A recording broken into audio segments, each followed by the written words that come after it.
thank you, and welcome to the Dev Coaches Podcast. We have Ian Philpot with us today from Microsoft. He was here this morning doing the keynote at DogFoodCon, and we're just so happy to have a chance to talk with him. Ian, you want to introduce yourself and tell us a little bit about...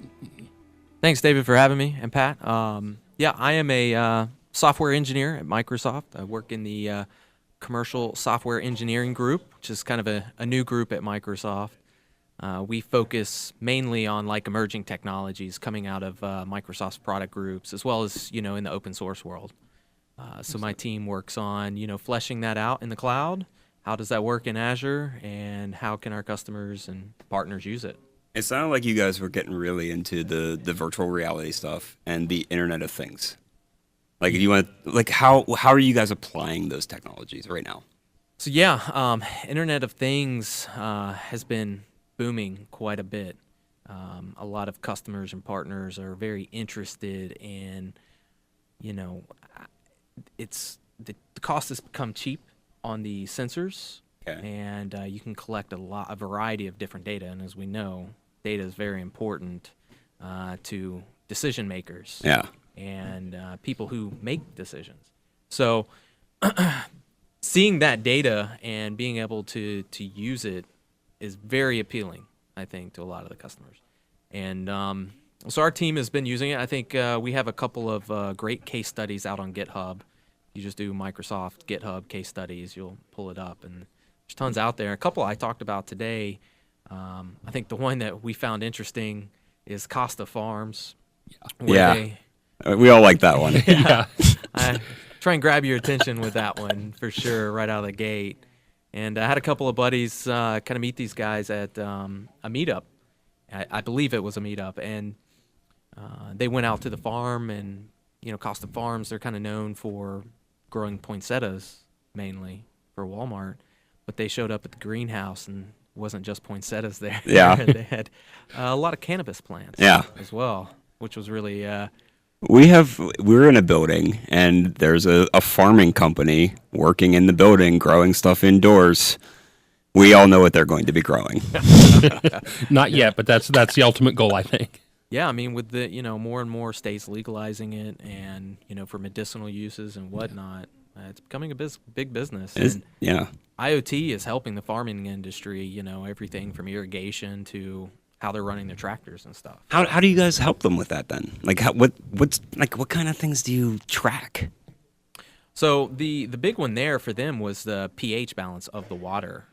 That's a very critical and important piece for growing all the different types of flowers and plants that they grow. So they needed to track that at an individual plant basis? Yeah, I mean, imagine that manual, people walking around testing the pH balance of everything. You kind of get on a schedule, and as we know, the world doesn't necessarily work on that schedule. So putting these sensors into the pipes and being able to collect that in real time and alert them to where they need to be looking and adjusting the water, I think has streamlined that business quite a bit. Yeah. Yeah. That's good. I know I've actually seen some commercially available sensors for just moisture levels in the soil, which would relate quite well to what you're talking here. There's one of our fellow employees that we work with that is very interested. He was showing me this system that is entirely a farming system. It is like a CNC machine that takes a plot of land and plants. It has different heads. It'll plant the seed. It'll weed the plants. It uses video to analyze all that. And again, that comes back to this big data and analyzing what's going on with this. And along those lines, can you apply this stuff at a smaller scale, or does it need to be really big scale to work?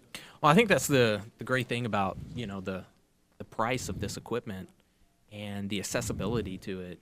All of it's very well documented, and it's a known quantity, so you can go out and get these sensors for cents on the dollar online, and servo motors, and build this out so that you can use this in your garden. I think you just ruined my next summer, actually. Got an idea. I've got a garden in my house, and I want to do this. So. I mean, it sounds fun. Yeah, exactly. Yeah. Have a robotic garden. I'm into that. Yeah, I'm absolutely. Yeah. Sounds good. What are you going to grow? Cucumbers. We're going to stick with Excellent. cucumbers there. Excellent.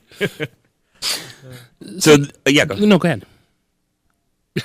So another thing you were talking about a lot was the serverless movement, Docker and Azure Functions, and that. Maybe we talk a lot to junior developers who probably don't know a lot about those things yet, and are just hearing those buzzwords. Can you kind of talk about what they are a little bit? Sure. So I think people get caught up on Docker and get very confused by what Docker is, and the best explanation that I've heard really around it is relating it to VMs or whatnot. But I like to even take a step further back and thinking about the mobile phone. If you used a mobile phone before the iPhone or Android, getting an application installed on your phone was a hassle. Right. And imagine having to go out to a website, download, and install on your phone today. That would be a really big problem. Well, that's what we have to do in the back end. For these mobile apps to work, they have a back end. Yes. And we have to go out, and you need a Redis cache. Have you ever tried and installed Redis? Not horribly bad, but you got to get it stood up. Then you start getting it configured in a cluster, and et cetera, et cetera. Right. Well, that's kind of what Docker does for the back end types of apps. Not only Redis and these types of apps, but apps that you write. You can just build a Docker file, describe all the dependencies that it needs. What do you mean by dependencies then? So in the Docker file, like if you're on a Linux or a Windows type of container, this Docker file in the Linux world would literally have bash commands. So if you're using like a Fedora-based Linux container, you're using DNF to install any of the dependencies that you might need, right? Okay. So if my container needs Redis, then I would use DNF and install Redis, that sort of thing. Whereas, if you're on a Windows container, you're using PowerShell in the Docker file to say, hey, I need IIS, and I need these IIS settings, and configure IIS, and then copy my files over to it, and then it packages it up as an image that you put in a registry. Okay. And that registry is kind of like the App Store, right? And then I just say, hey, I want to run that application on my machine, and it downloads it and runs it for me. I didn't have to install anything. The registry to me sounds like almost like a NuGet server for Exactly. for full systems, Yeah. self-contained systems. Yep. Now, the container, it shares the kernel with the underlying operating system. So right now, you can't run like a Linux container on a Windows or vice versa because it does need the kernel. Okay. And there's other tricks and things that happen underneath the hood, but that's kind of the main point of it. So I guess I'm still a little confused. So who's downloading the application? Well, that depends on what registry you put it on. That's a good question. So there's open registries where you can download things like Nginx server or Redis. There's already built images there. So if I'm a developer in that scenario and I want to use Redis. Yeah, you go out to hub.docker.com and download it right there. Okay. And you just do that from the command line. And then that'll run on my machine? And that'll run on your machine. It downloads it and runs it on your machine for you. Pretty straightforward. Now, you can have private registries, which is probably what most enterprises would want, Right. because they don't necessarily want, like somebody like Bloomberg or Bloomberg.com doesn't want that out on the public registry. So Right. they have an internal registry, and Azure provides that with the Azure Container Registry Service. Excellent. The other thing you talked a lot about was the functions, right? The Azure Functions. Like, how do those work? So those are really neat. And I think they have a lot of people excited because, it talks about serverless, and there still are servers, right? Right. A lot of people are really not happy with the name. And there's a new name coming, containerless, so we won't even go into that. But, these functions, you just hand it literally a function, Yeah. a small amount of code. So you take your application that you've been writing, maybe it's a microservice, and you decompose it down to the functions that make up that microservice. Okay. And you deploy just the function. So now a function becomes a unit of deployment. And then it's just available via a number of triggers. The basic one that everybody kind of thinks of is HTTP REST endpoint. Okay. Right? I hit that, make a REST call, and it executes that function and returns the data. And that's all that little piece of code does. So you could almost think of it as a REST service. Say you build out a web API service in .NET, but and those contain a number of functions that you're going after, but instead it's just a single deployment of a single function without the entire application bundled around it. Yeah, exactly. Instead of deploying an entire MVC app, Right. you're deploying one of the, not even an entire controller, but one of the methods off of that controller. And people are doing that. Actually, I didn't really talk much about it, but people are deploying, like, say, their Angular website Yeah. that's typically backed by a web API of some sort. People are taking that type of website, deploying it into blob storage as the host, Right. Wow. Okay. and then they use what's called function proxies that just does a URL redirect from whatever URL you want your website hosted at to that blob storage. So they're using it to host static stuff. So you're serving up an Angular website from blob storage, and then all of the calls that you're making from Angular, all the REST calls, go into a function. You have a completely serverless website there, hosted in blob storage, calling Azure Functions. So when I make something serverless, like what else am I committing to? Like what kind of database does that use? What kind of like database transactions does that imply? Well, that's a great question. So not only does it have like REST endpoints, but it also has other what we call triggers. So a function can be sitting there watching a queue, Okay. and it can be sitting there watching a database, or it can have an output of a Cosmos DB database or SQL Azure database, where my REST call comes in, I get the data, and then I hand it to the document database, and that's given to me for free. I don't have to write all of the driver code to communicate with the database. It's already built into the function. And that's what's making this development using these tools so rapid. As I say, I want an endpoint of HTTP and an output point of this Cosmos DB, and then I just take the data and hand it to the Cosmos DB in the function. It's like 3 lines of code. That sounds nice. It does. So what kind of skills do you need to maintain that then? Like, do you need like an infrastructure team, or is that like gone? That's gone. That's the beauty of it, is it's literally just an endpoint. I don't know what it's running in. It's just sitting there waiting for me to call it. You don't know and you don't care. Yeah. Is what it really amounts to. You just deploy it on Azure and away you go. Yeah, I care how much it costs. Yep. And And now are they priced the same way as other things on Azure by usage? yeah, it is. It's by execution. So you get Okay. so many thousands of executions per month for free, typically. And there's different tiers. And, Yeah. You know, cloud pricing is becoming like licensing was, right? You got to have a PhD in it. Exactly. But the basis of it is basically you get there is a free tier, I believe, but also you get, like with the standard tier and stuff like that, you get so many calls for free, and then you get, 0.001 or something to that effect per 10,000 executions. Okay. So we priced it out. Jeremy Lickness and I, he was building out a URL shortener. He's one of the cloud developer advocates. And he went through this, and I kind of called him, and we were just kind of geeking out on Skype for Business one day, and he was showing me all this stuff. And I think he's making tons of calls, and it's like 1 to 4 cents Okay. for his entire function application. So So are you finding that companies typically spend more or less money doing things this way? I think they're spending less money Okay. this way. I think this is one of those areas where it is actually cheaper to go this route. That's good. Cheaper's good. Right. But you do have like other issues around patterns and practices. Yeah. Like intra-process communication. Because now you're not handing data around inside of a DLL. You're having to hand that data over the wire. So coordinating how this gets executed is a big piece. Okay, so then like how does having like a QA environment, like how does that work? Okay.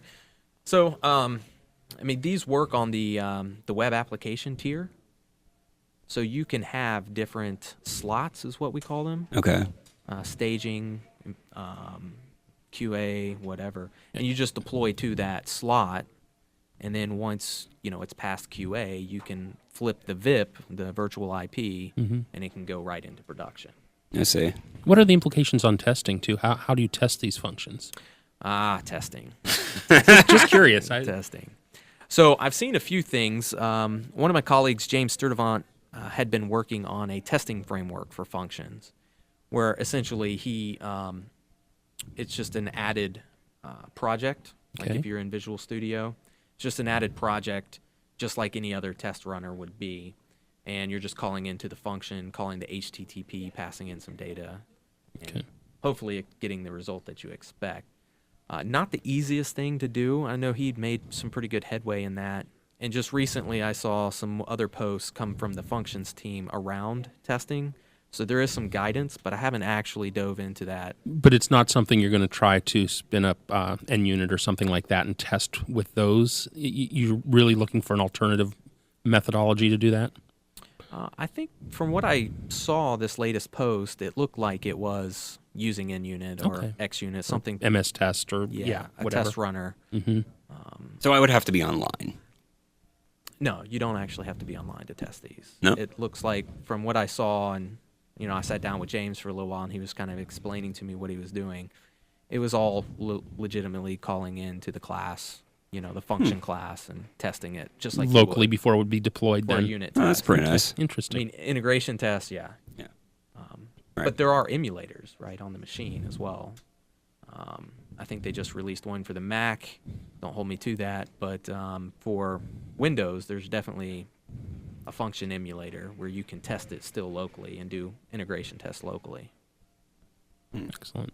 So the other part of your presentation that interested me was it sounded like you guys were working with, what is it, the Atlanta Police Department? Mm-hmm. Some police department. And you're collecting a bunch of information from body cameras and like these smart cars that they're driving around in.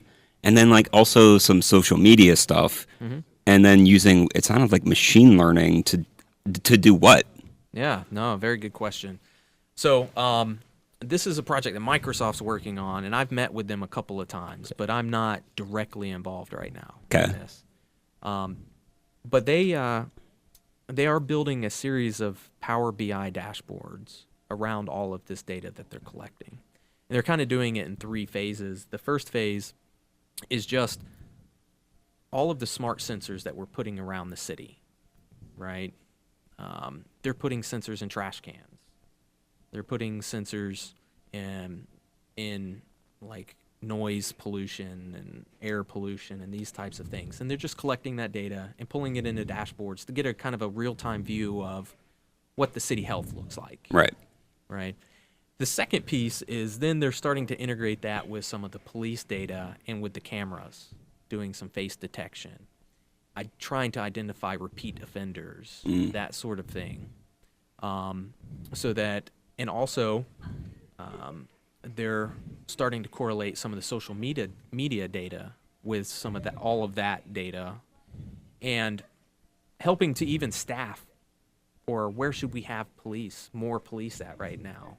As you're looking at social media, what's happening on social media over in Centennial Olympic Park, there's kind of an unexpected gathering of people there. We need to get some more police officers over there and that sort of thing. So they're correlating all of that data, even around how do we schedule where our police are, things of that nature. I think it brings up an interesting question, though, the conundrum between, implementing these types of things to provide for better safety for folks, as opposed to where do we draw the line with privacy and the types of data they're analyzing. Mm-hmm.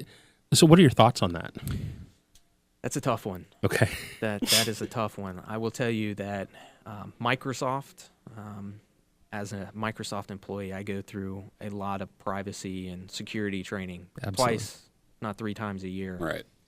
And Microsoft, with Azure and all of the data that we're storing, has to be very good stewards of that data. Correct. And keeping that private the way it should be. The city, I think, is working on that because this is their data that they're collecting. And how do you opt in? How do you opt out? These are the kinds of things that they're really thinking about. How do I get my data out of there if I don't want it? That sort of thing. Personally, it's a trade-off, right? Security and privacy is always a trade-off. And, Bruce Schneider has the he posts every so often the house where you're pulling house, the security of your fence. You're taking the pickets off the fence and boarding up the house around privacy. You're right. It's a trade-off between the two. I don't have a great answer. Yeah, well, and I think it's just an interesting conversation that we're going to have over the next several years because these things are becoming more prominent. Yeah. Do you worry about the social media aspect being exploited by people? In like, okay, right now there's a lot of problems on, say, Facebook with fake information, right? Right. Like, could somebody And manipulate the police to do things that they may not think to do? Right. Can you game the system? It's a great point. And, you're running a fine line there with freedom of speech Right. as well. Yeah. And fake news and all of that kind of thing. So it's difficult to know what to do. And I know Facebook has a real dilemma on their hands around this. And I know I've talked to them. I know they're looking into it and they're working on it. They have teams of people doing just that. And how do we draw that line with the First Amendment? Yeah. Really, I mean, Right. that's the huge kind of gamble there. But social media, it really is one of those things where you can participate in it or not, which is nice. And some of this stuff isn't. Like, if I'm walking around and cameras are recognizing who I am, how do I opt out of that? Right. Yeah. Yeah. So I wish I had a great answer. No, but, I mean it's a hard question, and I didn't expect a great answer. But Right, like, yeah. it's something that, like, I don't know. It bothers me that we're so easily manipulated in these ways. I think especially for the younger folks coming up, think about, try and relate it to somebody walking up to your front door, knocking on the door, and starting to ask you questions about your personal life. Right. That would freak you out a little bit. Yeah, there are people that do that. But why not just pull up their Twitter feed and, oh, you didn't hide your birth date? Now I have your birth date. And you can collect all of this data online. So it's kind of a similar thing. I like to think about it like that. Somebody Right. knocked on the door and asked me for this information. How would I feel about it? If I wouldn't share it with them, I certainly shouldn't share it on social media. Yeah. Exactly. Yeah, I would assume everything you do on any of these sites is completely public at all times. Yeah, exactly. Mm-hmm. So, the other thing you mentioned was the autonomous cars, and Yeah. you actually mentioned the revenue that cities collect off of that, and that's going to become a problem in the Oh, future yeah. because of the ticketing. You Yeah. know, if autonomous cars are driving around and there aren't any traffic violations, how do they make money? This seems like a huge problem that society is absolutely ignoring right now, and it's going to come to a head very soon. Yeah. No, I think you're right. Automation is changing a lot, and that plays right into the automation piece. It's just a great example of it.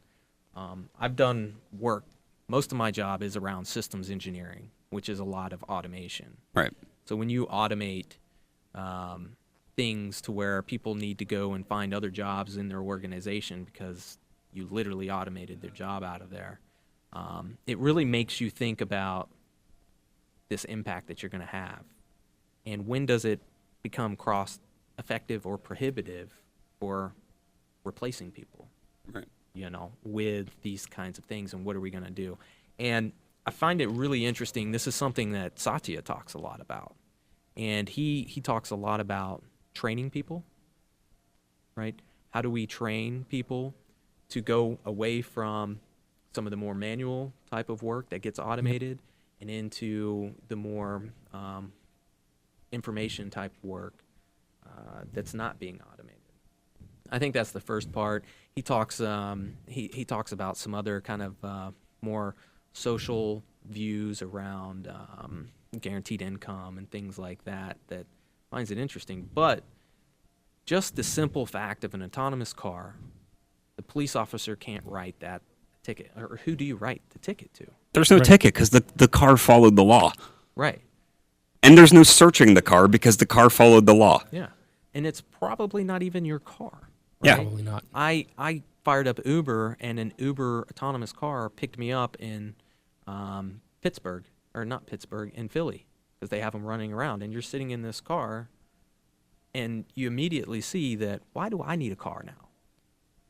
Right? If I can just order They're an readily autonomous available, car. and you can have them whenever you choose. Yeah. Yeah. Why would you?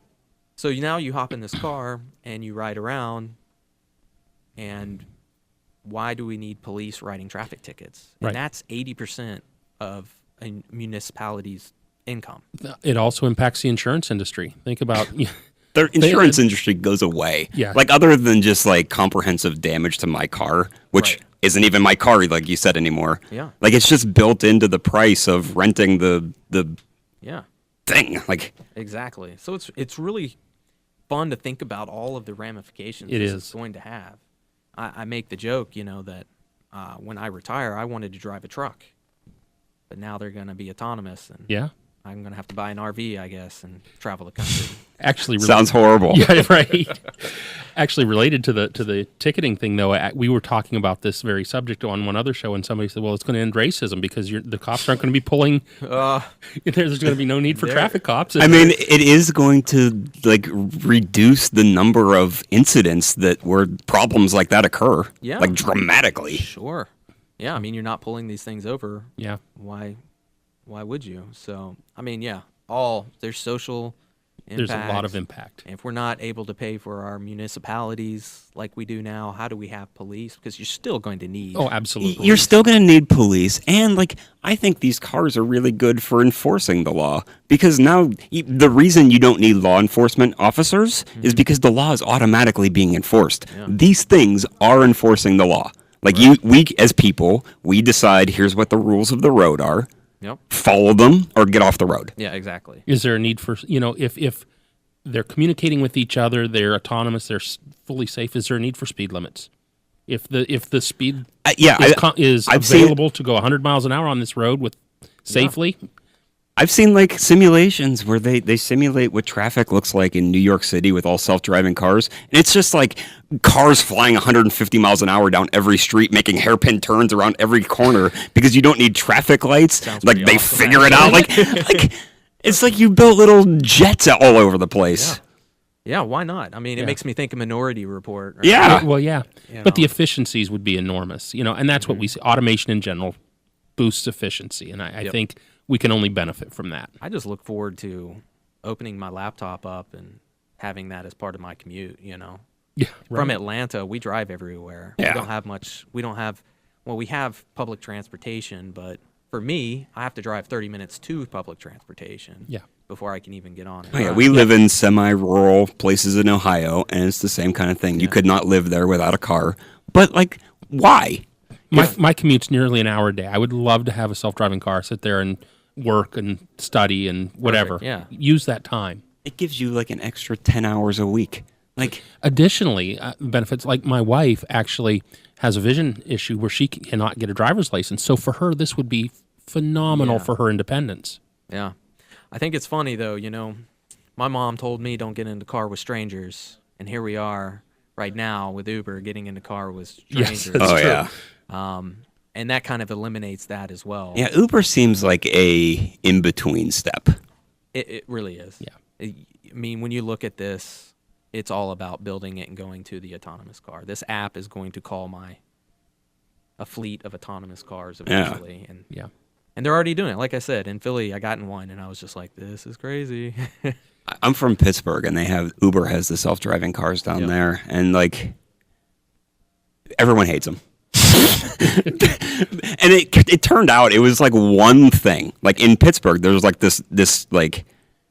And it was Pittsburgh, yeah, because I was at CMU. So, yeah, that's where it was. Yeah, there's like this convention where if you're turning left, right, and the other person's going straight, if you're the other person, you wait like a half a second for the first car to go left. Okay.